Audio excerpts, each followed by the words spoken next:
감동적이고 속이 시원한 사연들을 소개하는 사연 다방입니다. 구독과 좋아요 눌러주세요. 안녕하세요. 저는 31살 은혜라고 합니다. 제 이름이 은혜라서 그런지 참 많은 사람들이 제게 은혜롭게 살아라, 은혜를 베풀 줄 아는 사람이 되어라 이런 말을 해주곤 했어요. 그런데 사실 제 삶은 그 이름처럼 곱고 따뜻하게만 흘러오지는 않았습니다.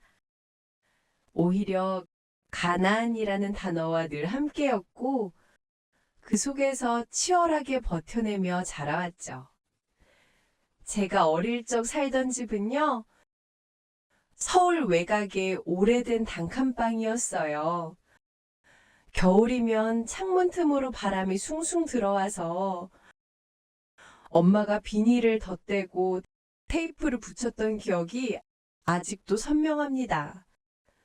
그럼에도 불구하고 밤마다 방 안은 얼음장처럼 차가워서 저는 이불을 두세 겹 덮어야 겨우 잠들 수 있었어요. 가끔은 제 숨이 하얀 입김으로 피어오르는 걸 보며 이게 집인지 밖인지 헷갈리기도 했습니다. 그런데도 제 기억속 어린 시절은 웃음이 많았어요. 엄마는 항상 은혜야, 웃는 얼굴에 복이 온다 하셨거든요. 저희 집 냉장고는 늘 텅 비어 있었지만 엄마는 김치국에 밥 말아주면서 세상에서 제일 맛있는 밥이지? 하고 웃으셨어요. 저는 어린 마음에 그게 진짜 세상 최고의 밥인 줄 알았고 동생 민수랑 숟가락 부딪히며 깔깔 웃곤 했습니다. 아버지는 말수가 적은 분이셨어요. 술 한 방울도 입에 대지 않았지만 하루 종일 일터에서 몸을 부딪히며 사셨죠. 건설 현장에서 벽돌 나르고 아스팔트 깔고 땀에 젖어 돌아오실 때면 손등이들 까지고 갈라져 있었어요. 그 손으로 제 머리를 쓰다듬며 우리 은혜 공부 열심히 해라. 넌 꼭 나처럼 살지 말아라. 그렇게 말씀하실 때마다 저는 그 말이 벅차게 가슴에 새겨졌습니다. 가난이라는 게 꼭 돈만 없는 게 아니더라고요. 저희 집은 늘 뒤늦게 납부하는 전기세 고지서, 연체된 월세 고지서, 그런 종이들이 벽에 덕지덕지 붙어 있었어요. 초등학교 때는 수학여행비를 못 내서 친구들이 다 버스를 타고 갔을 때 저 혼자 교실에 남아있던 적도 있었습니다. 창밖으로 멀어져가는 버스를 보면서 왜 나는 늘 빠져야 할까 하고 스스로를 원망했죠. 하지만 그때마다 엄마는 제 손을 꼭 잡고 말했어요. 은혜야, 우리 집이 가난하다고 네가 작아질 필요 없어. 사람 값어치는 돈이 아니라 마음이야. 그 말 덕분에 저는 어쩌면 꿋꿋하게 버틸 수 있었는지도 모르겠습니다. 동생 민수는 저랑 4살 차이가 났는데 늘 까불까불하고 장난이 심했어요. 하지만 집안이 어려운 걸 본능적으로 아는지 자기도 어린 나이에 아르바이트를 해서 집에 보탰습니다. 신문 배달을 하다가 비 오는 날에는 온몸이 흠뻑 젖어서 돌아왔어요. 제가 그 모습을 보고 민수야 그만둬 누나가 더 할게 하며 울었던 기억이 있어요. 그런데 민수는 늘 쑥 웃으며 누나 우리가 같이 벌면 되지. 누나는 나의 은혜잖아. 그렇게 말하곤 했습니다. 라디오를 듣고 계신 분들 중에는 그래도 집안 형편이 어려우면 싸움도 많았겠다 생각하실 수도 있겠죠? 맞아요. 싸움도 많았어요. 아버지가 일하다 다쳐서 한동안 수입이 끊겼을 때 엄마랑 아버지가 서로에게 화를 내며 울분을 토할 때도 있었죠. 그럴 때면 저는 방문을 닫고 민수와 함께 작은 라디오를 켜곤 했습니다. 그때 들리던 아늑한 DJ 목소리가 저희에게는 유일한 위로였어요.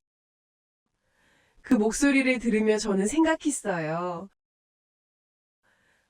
언젠가 나도 저 사람처럼 누군가에게 힘이 되는 목소리가 되고 싶다. 어린 시절에 저는 가난이 싫으면서도 동시에 그 가난이 제게 준 단단함을 부정할 수 없었습니다. 하루하루를 버티는 과정에서 생긴 강인함, 그리고 작은 것에도 감사할 줄 아는 마음. 그게 제 성장의 원동력이 되었죠. 저는 늘 공부를 잘해야 한다는 압박 속에서 살았습니다. 장학금이 아니면 대학을 갈 수 없었거든요. 그래서 고등학교 3년 내내 새벽까지 독서실에 앉아 있었습니다. 때론 졸음 때문에 책상 위에 엎드려 있다가 경비 아저씨의 발소리에 화들짝 깨기도 했죠. 그렇게 버틴 끝에 결국 장학금을 받고 대학에 들어갔습니다. 입학 허가서를 들고 엄마 앞에서 울며 보여줬을 때 엄마가 제 손을 붙잡고 하염없이 우셨습니다. 그때 저는 생각했어요. 이제 진짜 우리 집도 좀 나아질 수 있겠다. 하지만 인생은 그렇게 호락호락하지 않았습니다. 가난은 쉽게 끝나지 않았고 여전히 우리 집을 따라다녔습니다. 저는 늘 어깨에 무거운 짐을 짊어진 채 살아야 했어요. 그리고 조금 더 시간이 흘러서 저는 한 가지 이상한 점을 느끼기 시작했어요. 가족끼리 닮은 구석이 있어야 하는데 저는 부모님 중 누구와도 얼굴을 닮지 않았다는 거예요. 거울 속 제 눈매는 낯설었고 친척들 모임에 가면 은근히 흘러나오는 말들이 있었습니다. 은혜는 엄마보단 글쎄 어디서 본 얼굴 같은데. 그럴 때마다 엄마는 웃으며 화제를 돌렸고 아버지는 괜히 헛기침을 하셨죠. 저는 그저 내가 예민한가 보다 하고 넘겼지만 마음 한구석에 늘 걸리는 게 있었습니다. 그리고 그렇게 애써 쌓아올린 작은 행복을 뒤흔든 일이 벌어졌습니다. 바로 아버지의 병이었습니다. 아버지가 쓰러지신 건 여느 날과 다르지 않은 평범한 아침이었습니다.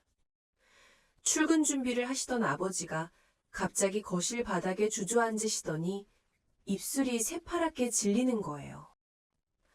그 순간 제 귀에 들린 건 컵이 바닥에 떨어져 산산조각 나는 소리와 엄마의 절규였습니다. 여보, 정신 차려요. 그때부터 저는 시간이 느리게 흘러가는 것만 같았습니다. 구급차의 사이렌 소리, 흔들리는 스트레처 위에 실려가는 아버지의 모습, 그리고 병원 응급실에서 분주하게 오가는 의료진들.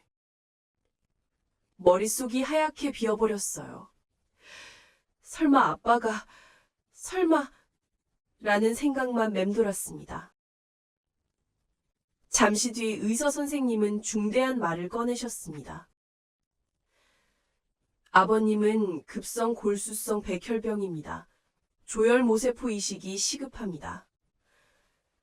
백혈병이라는 단어가 제 귓가에 메아리처럼 울렸습니다. TV나 뉴스에서나 듣던 단어였는데 그게 우리 집, 우리 아빠의 병명이라니 믿을 수가 없었죠. 그 후 검사 결과가 나왔습니다.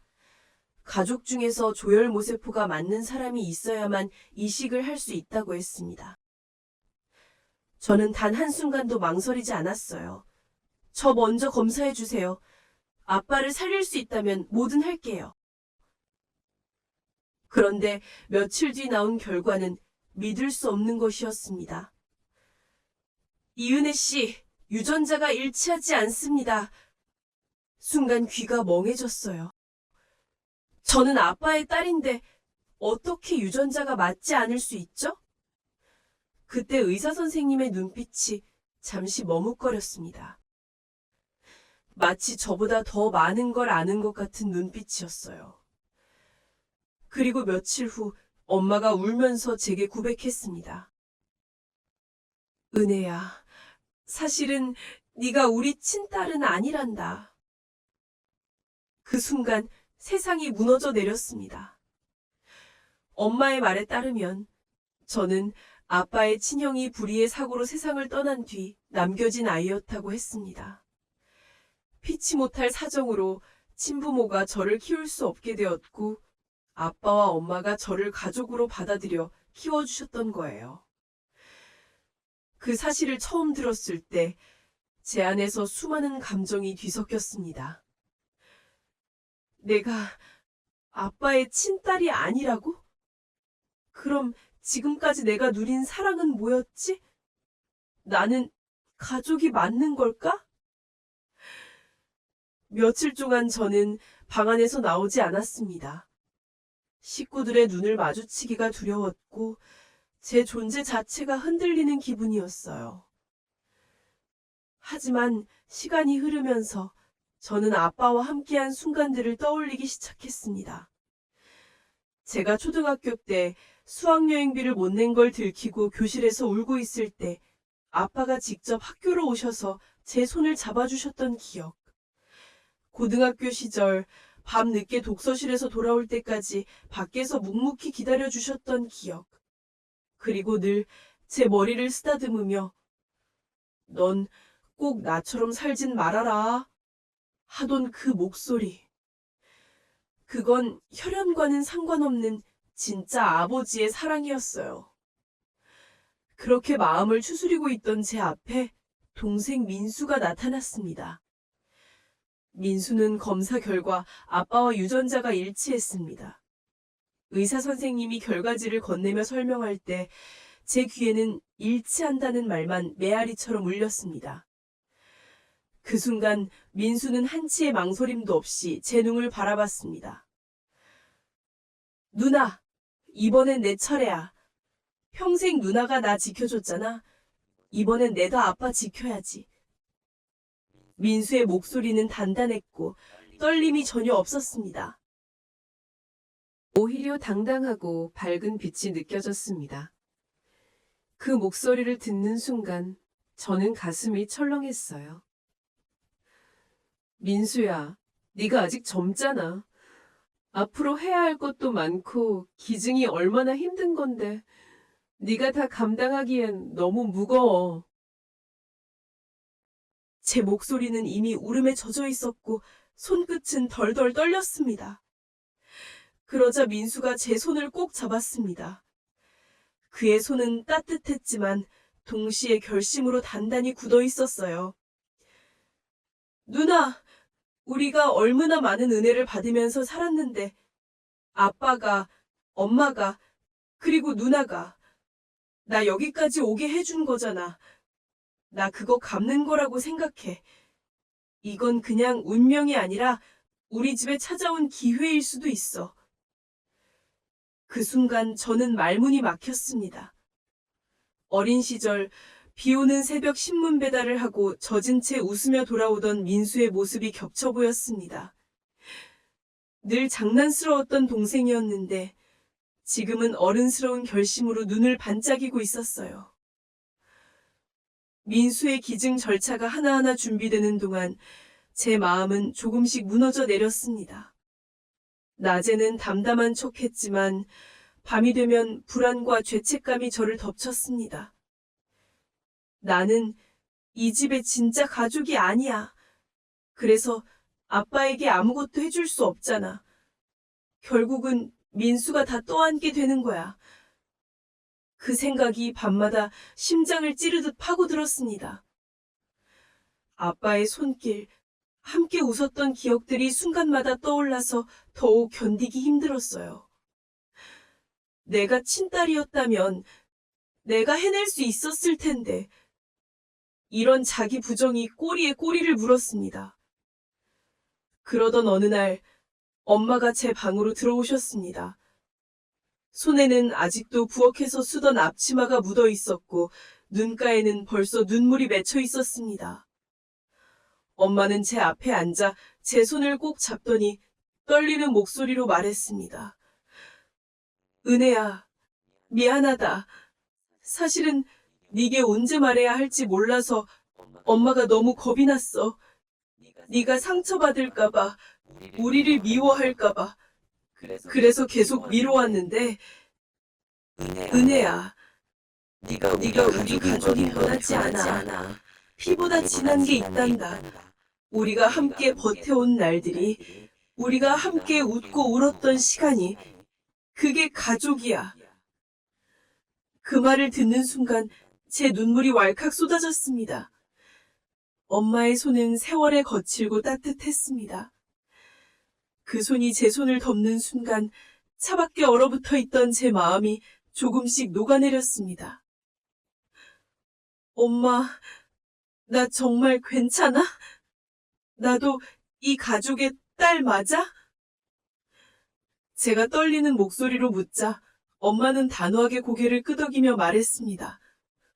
그럼 당연하지. 은혜야, 넌 우리 집의 빛이야. 네가 없었다면 우리 가족은 여기까지 올 수조차 없었을 거야. 그날 밤 저는 처음으로 마음이 조금 편안해졌습니다. 가족은 피로만 이어지는 게 아니야. 함께 살아낸 시간, 서로에게 건네온 손길, 그 모든 게 우리를 가족으로 만들어 온 거야. 그 깨달음이 제 마음속 응어리를 풀어주었고 무너져가던 제 자신을 다시 세워주었습니다. 병원 대기실은 늘 긴장감이 흘렀습니다. 하얀 벌독에 발자국 소리가 메아리처럼 울렸고 희미한 소독약 냄새가 콧등을 찔렀죠. 그 공간에서 가족들은 침묵으로 서로의 손만 꼭 잡고 있었습니다. 민수는 기증 전날에도 웃음을 잃지 않았습니다. 누나, 걱정 마.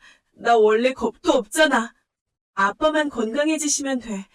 그럼 우리 집 다시 웃을 수 있을 거야. 하지만 저는 그 웃음 뒤에 감춰진 동생의 두려움을 읽을 수 있었습니다. 그 밤 병실 창가에 앉아 몰래 기도했어요.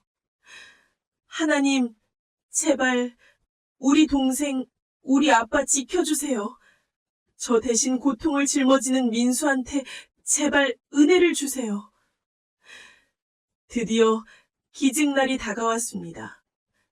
수술복을 입은 민수가 침대에 누워 들어가는 모습을 보며 저는 차가운 손끝으로 동생의 손을 붙잡았습니다. 민수야, 누나는 자랑스러워. 고맙고 미안해. 민수는 마스크 너머로 웃으며 대답했어요. 누나, 미안하긴 난 행복해. 우리 가족 살릴 수 있는 게 나라는 게 진짜 행복하다고. 그 순간 저는 확실히 깨달았습니다. 가족은 피가 아니라 함께 흘린 눈물과 웃음, 그리고 나눈 인애로 만들어지는 것이라는 걸요. 병원 복도는 숨이 막힐 만큼 조용했습니다. 소독약 냄새가 더 강하게 느껴졌고 머리 위로 돌아가는 환풍기 소리가 유난히 크게 들렸습니다.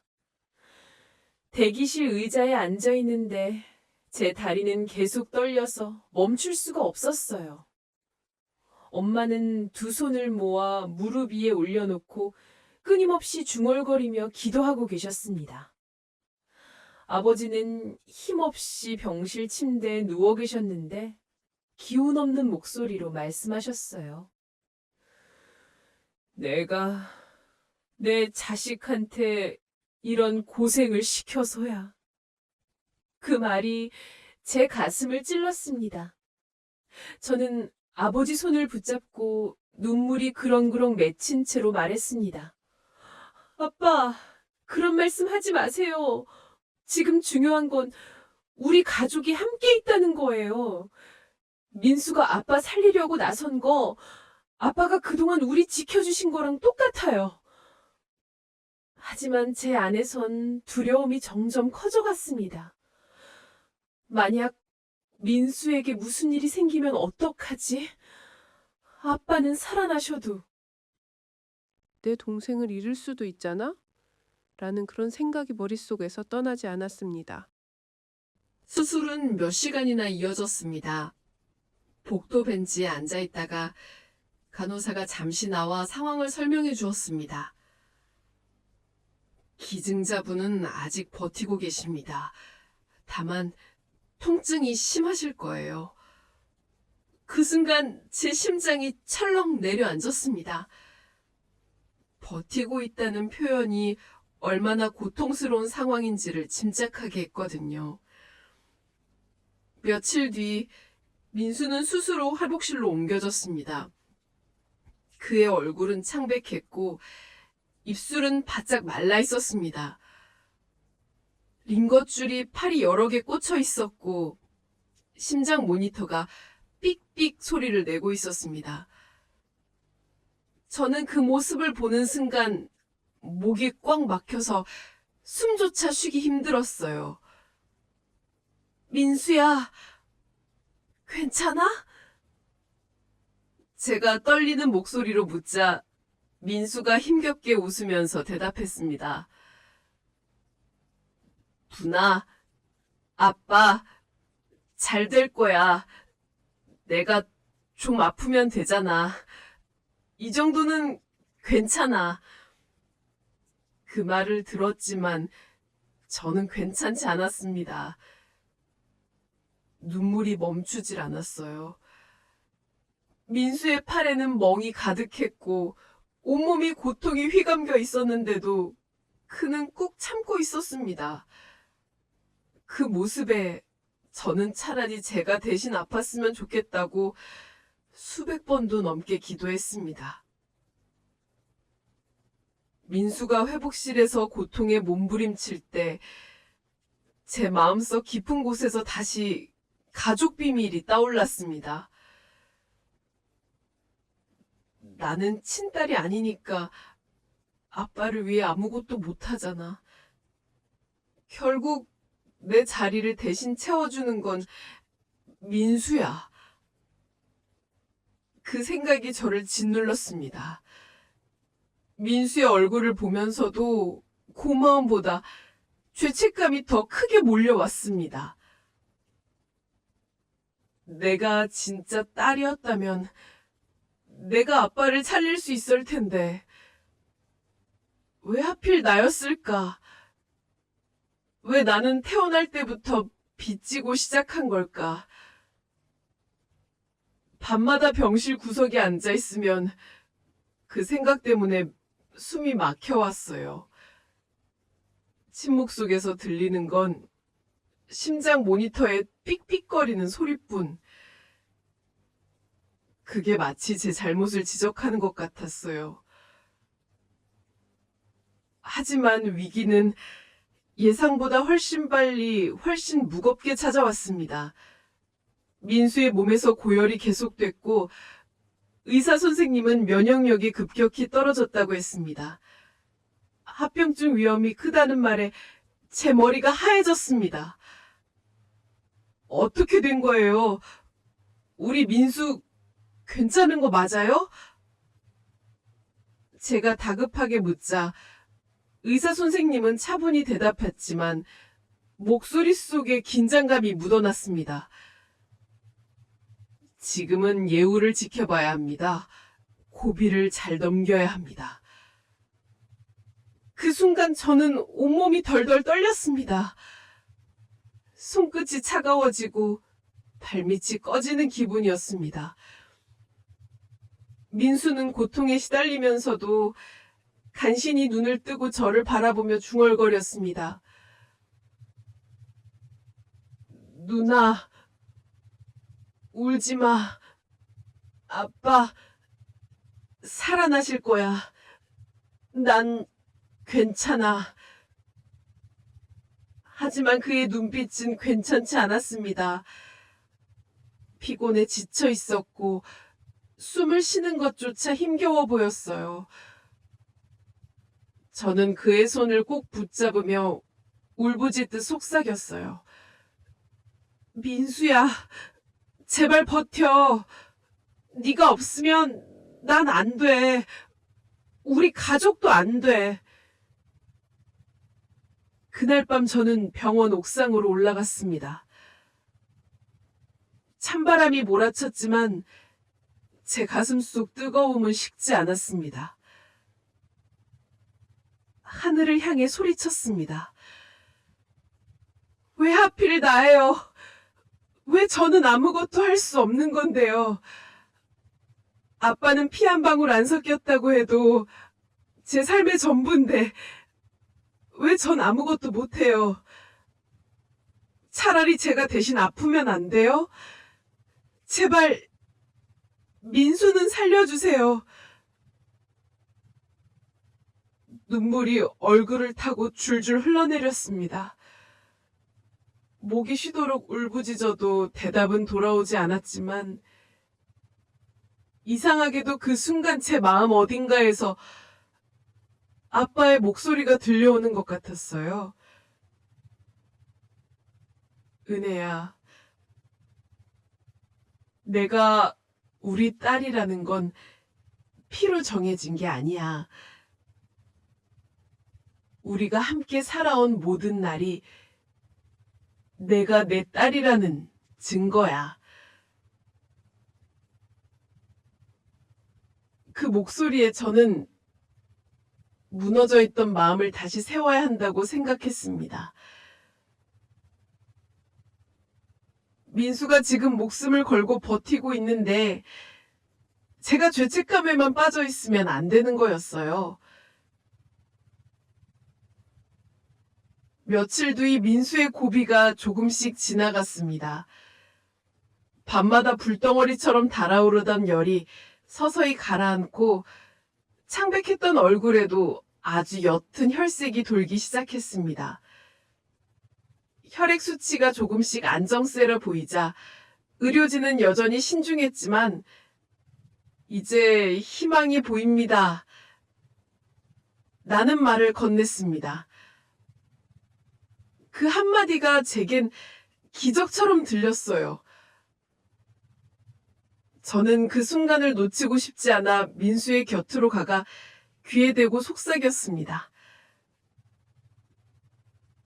민수야, 네가 내 동생인 게 너무 자랑스러워. 네가 우리 가족을 지켜줬으니까 이제는 내가 내 은혜를 갚을 거야. 나도 누군가에게 힘이 되는 사람이 될 거야. 민수가 그랬던 것처럼.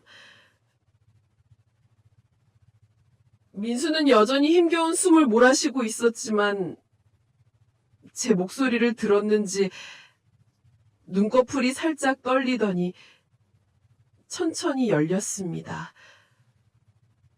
아직 초점 없는 눈빛이었지만 저를 알아보는 순간 입가에 희미한 미소가 번졌습니다. 누나, 그거면 돼. 그 미소는 말보다 더 큰 울림이었습니다. 링고줄이 연결된 팔, 땀으로 젖은 이마, 앙상이 마른 손. 그 모든 것이 너무나 연약해 보였지만 동시에 그 미소 하나가 우리 가족 전체를 지탱하고 있는 힘처럼 느껴졌습니다. 그 순간 제 마음속에 어떤 확신이 피어올랐습니다. 그래. 이 고통의 시간은 그냥 지나가는 아픔으로 끝나지 않을 거야. 민수가 흘린 눈물과 땀, 우리가 함께 견딘 절망은 반드시 무언가로 바뀔 거야.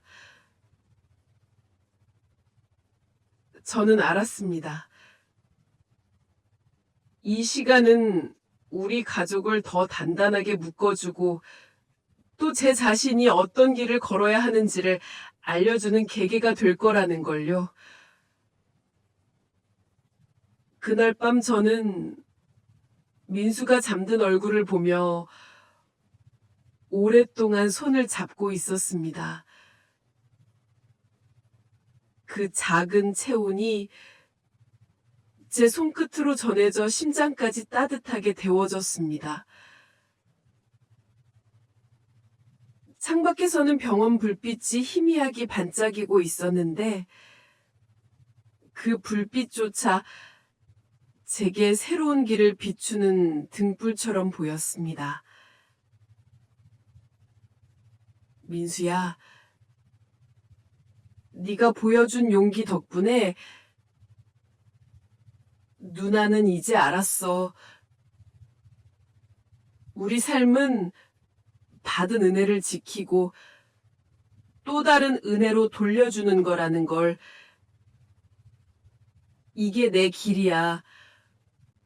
앞으로 나는 누군가에게 힘이 되는 사람이 될 거야. 민수의 열이 가라앉고 혈액 수치가 서서히 안정되기 시작했습니다. 의사 선생님이 고비는 넘겼습니다 라고 말했을 때 제 귀에는 그 말이 마치 천둥처럼 울려 퍼졌습니다. 순간 숨이 턱 막히면서도 전신에 전율이 흘렀어요. 엄마는 그 자리에서 힘이 풀린 듯 주저앉아 두 손으로 얼굴을 감싸쥐며 오열하셨습니다. 살았다. 우리 아들 살았다. 떨리는 목소리로 중얼거리며 어깨를 들썩이셨죠. 아버지는 병실 침대에 누운 채 눈을 감고 뜨거운 눈물을 흘렸습니다. 평생 무뚝뚝하고 감정을 잘 드러내지 않던 분이었는데 그 눈물 한 방울에 지난 세월의 고생과 억눌림 그리고 벅찬 감사가 다 담겨 있는 것 같았습니다. 저는 처음으로 아버지의 그 진짜 눈물을 보았습니다. 저는 민수의 손을 꼭 잡고 속삭였습니다. 민수야, 해냈어. 네가 아빠도 살리고 우리 가족도 살렸어. 넌 우리 모두의 영웅이야.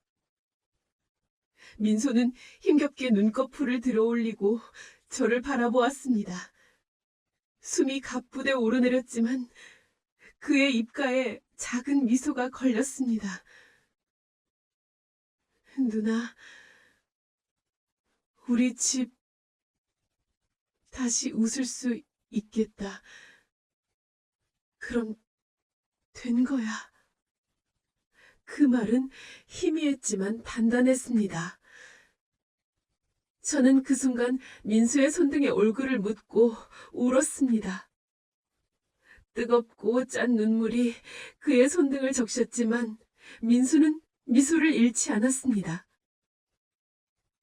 며칠 뒤 아버지의 몸도 놀랍게 회복세를 보였습니다.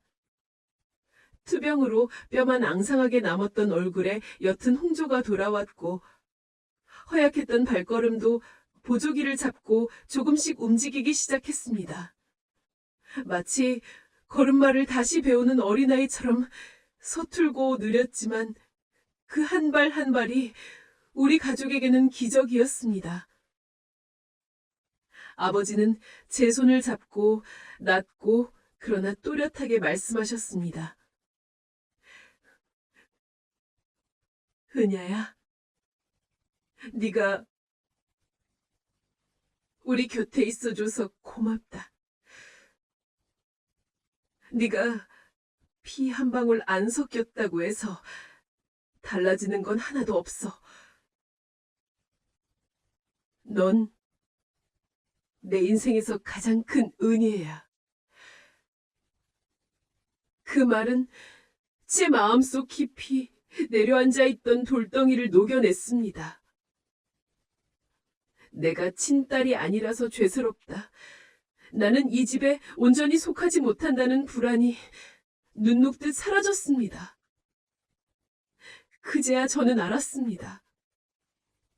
나는 아빠의 친딸은 아니지만 누구보다 아빠의 진짜 딸이라는 걸. 이제는 그 사실을 온전히 믿을 수 있었습니다. 아버지가 회복해가는 동안 저는 제 뿌리에 대해 많이 생각했습니다. 돌아가신 친부모님, 그리고 저를 길러주신 아버지와 엄마. 그 두 세계 사이에서 늘 혼란스러워하며 나는 누구일까라는 질문에 갇혀 살았지만 이제는 알게 되었습니다. 그 모든 것이 모여 지금의 나를 완성한 거라고. 병실 한쪽에 홀로 앉아있을 때 문득 제 안에서 낯선 목소리가 들려오는 것 같았습니다. 고맙다, 우리 아이. 네가 이렇게 살아내줘서. 그건 환청 같기도 했지만 분명 제 마음속 깊은 곳에서 울려나오는 목소리였습니다. 아마도 제 친부모님이 생전에 전하지 못한 사랑과 미안함이 이제야 제게 닿은 것 같았습니다. 순간 저는 마치 두 팔로 따뜻하게 안아주는 듯한 기운을 느꼈습니다. 보이지 않는 위로가 제 어깨를 감싸며 이제 괜찮다고 말해주는 것 같았죠. 그때 저는 오랫동안 꺼내지 못했던 애도를 드디어 꺼낼 수 있었습니다. 병실 창가에 앉아 하늘을 바라보며 중얼거렸습니다. 엄마, 아빠, 친부모님, 전 이제 괜찮아요. 제가 받은 사랑으로 또 다른 사랑을 나눌 수 있을 것 같아요. 그러니까 걱정하지 마세요. 그 말을 하는 순간 제 눈에서는 눈물이 흘러내렸습니다. 하지만 이번엔 슬픔의 눈물이 아니었습니다. 오히려 따뜻하고 가벼운 눈물이었어요. 가슴 한구석에 오래도록 웅크리고 있던 상처가 드디어 숨을 내쉬며 풀려나가는 듯 했습니다. 저는 알았습니다. 이제 제 안의 애도는 무겁게 짓누르는 짐이 아니라 더 넓은 사랑으로 나아가기 위한 힘이 된다는 것을. 그 눈물은 단순한 슬픔이 아니라 치유의 눈물이었습니다. 민수가 회복하던 어느 날이었습니다. 병원 복도를 천천히 걷다가 문득 한 벽면 게시판에 붙어있던 안내 책자가 제 눈에 들어왔습니다. 대한조혈모세포 기증자 등록 안내라는 제목이 굵은 글씨로 적혀 있었습니다. 순간 제 발걸음이 멈췄습니다. 흰색 종이 위에 인쇄된 단순한 안내문이었지만 제게는 강렬하게 다가왔습니다. 마치 누군가 제 어깨를 툭 치며 이제 네 차례야 라고 속삭이는 것 같았거든요. 저는 망설이지 않았습니다. 안내 데스크에서 신청서를 받아들고 오는 제 손이 조금 떨리긴 했지만 마음은 분명했습니다. 며칠 뒤 저는 실제로 기증자 등록을 마쳤습니다. 신청서를 제출하는 순간 제 가슴 안에서 이상하게 벅찬 감정이 차올랐습니다. 누군가에게 내 세포가 필요하다면 나도 그 은혜를 나누겠다. 민수가 아빠를 살린 것처럼 나도 언젠가 누군가에게 빛이 될 수 있기를. 그 소식을 들은 민수는 병실 침대에 앉아 천천히 웃었습니다.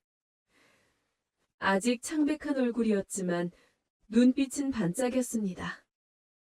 누나, 역시 우리 누나야. 이제 우리 가족이 받은 은혜가 다른 사람한테도 이어지는 거네. 그 말에 저는 눈시울이 붉어졌습니다. 민수의 미소는 아직 힘이 없었지만 그 안에는 자부심이 담겨 있었습니다. 맞습니다. 그게 바로 선순환의 사랑이었습니다. 아버지가 저를 친딸처럼 길러주시며 이어주신 사랑. 민수가 몸을 내어 아버지를 지켜낸 사랑. 그리고 제가 앞으로 세상에 돌려줄 사랑. 그건 마치 쉼없이 흘러가는 강물 같았습니다. 한 곳에 머무르지 않고 또 다른 곳으로 흘러가며 생명을 살리고 사람들을 적셔주고 다시 바다로 이어지는 강물처럼요. 몇 달 뒤 아버지는 완전히 회복해 드디어 퇴원하셨습니다.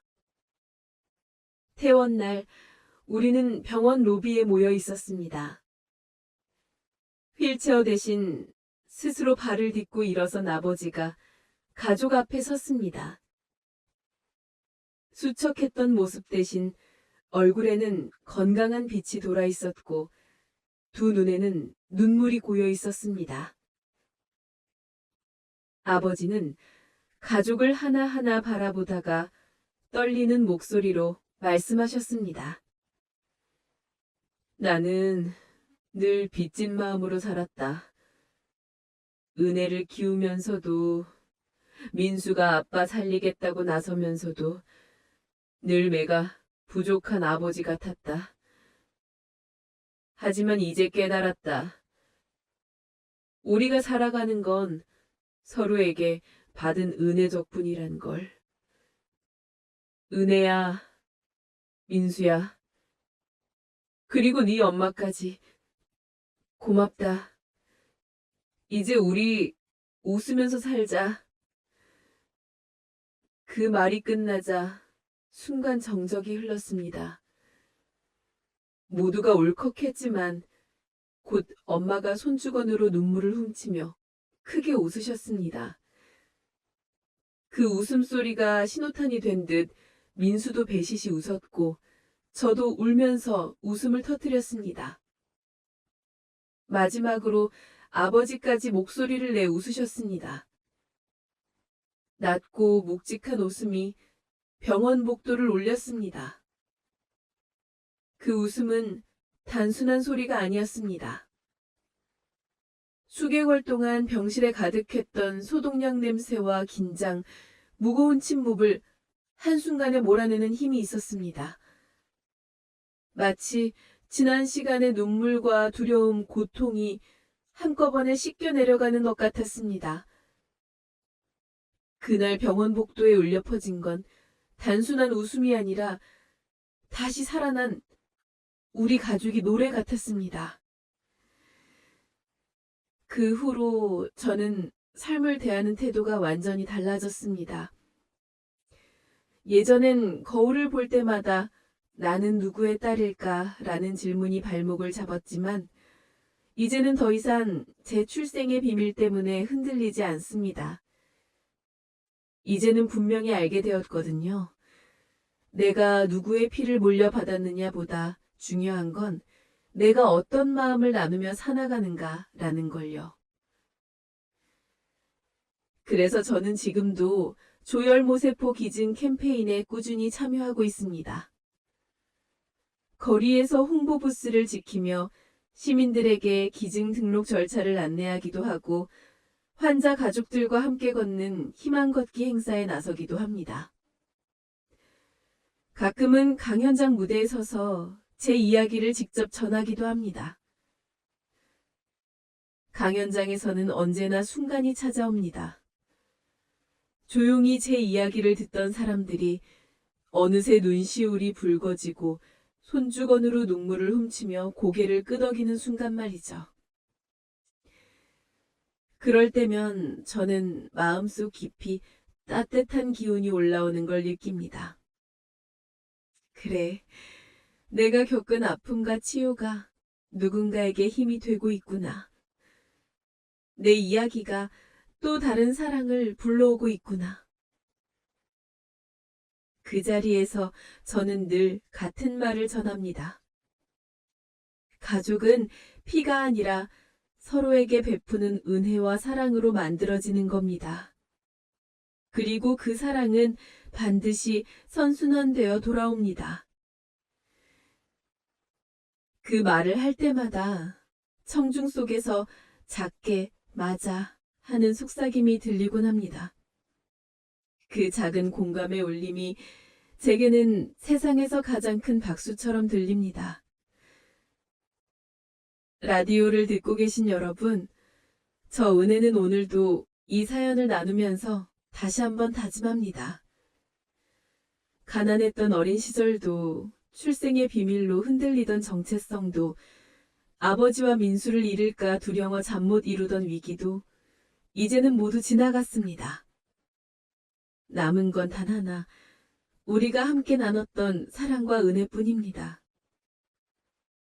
혹시 지금 이 순간 누군가를 미워하거나 원망하며 마음이 무겁게 눌려있는 분들이 계신가요? 그렇다면 꼭 기억해 주세요. 사랑은 멀리서 오는 게 아닙니다.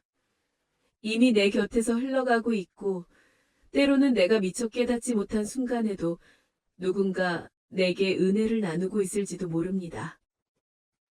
그리고 그 사랑은 반드시 돌고 돌아 언젠가 내게 다시 돌아옵니다. 때로는 예상치 못한 위로로, 때로는 새로운 사람의 손길로, 때로는 내 삶을 환히 밝히는 등불로요. 저는 오늘도 믿습니다. 가족은 피가 아니라 함께한 시간과 사랑으로 엮이는 것이라고요. 그리고 라디오를 통해 여러분께 꼭 말씀드리고 싶습니다. 누군가의 은혜가 되어주세요. 그 은혜는 반드시 다시 여러분의 삶을 밝히는 빛이 될 겁니다. 그 말을 전하는 제 목소리에는 제가 걸어온 길과 흘린 눈물, 그리고 다짐이 모두 담겨 있습니다. 그리고 지금 이 순간 라디오 앞에 앉아 계신 여러분 마음에도 그 빛이 작은 불씨처럼 따뜻하게 내려앉기를 진심으로 바랍니다.